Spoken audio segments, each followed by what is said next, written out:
ஏனுங்க இந்த ஸ்டாலின் கவர்மெண்ட் ஒன்றிய பாஜக அரசாங்கம் சொல்ற எதையுமே கேட்க மாட்டோம்னு சொன்னா எப்படிங்க நிதி தருவாங்க? இந்த தடவை எதை கேட்கலன்னு கேக்குறீங்களா?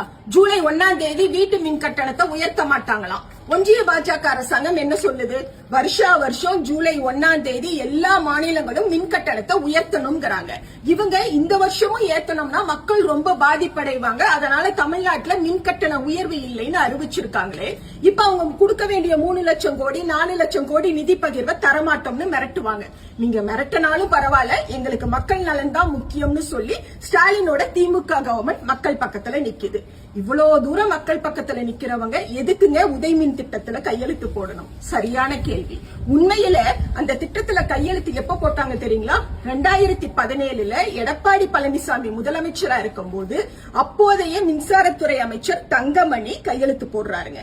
தமிழ்நாட்டை 21வது மாநிலமா உதயமின் திட்டத்துல கொண்டு போய் சேர்க்கிறாங்க. இந்த திட்டத்துலதான் வருஷா வருஷம் மின் கட்டணத்தை உயர்த்தணும் அப்படின்னு ஒன்றிய பாஜக அரசாங்கம் அராஜகமா அச்சுறுத்துறாங்க.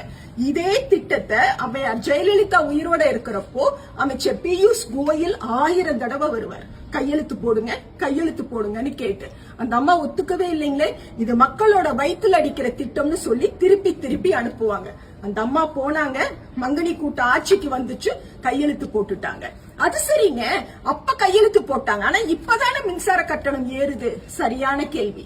இந்த மங்கனி கூட்டம் 2017 கையெழுத்து போடும்போது இந்த உதயமின் திட்டம் தமிழ்நாட்டுல 2022 இருந்துதான் அமலுக்கு வரும்னு சொல்லி கையெழுத்து போட்டு வந்துட்டாங்க. இப்ப புரியுதுங்களா?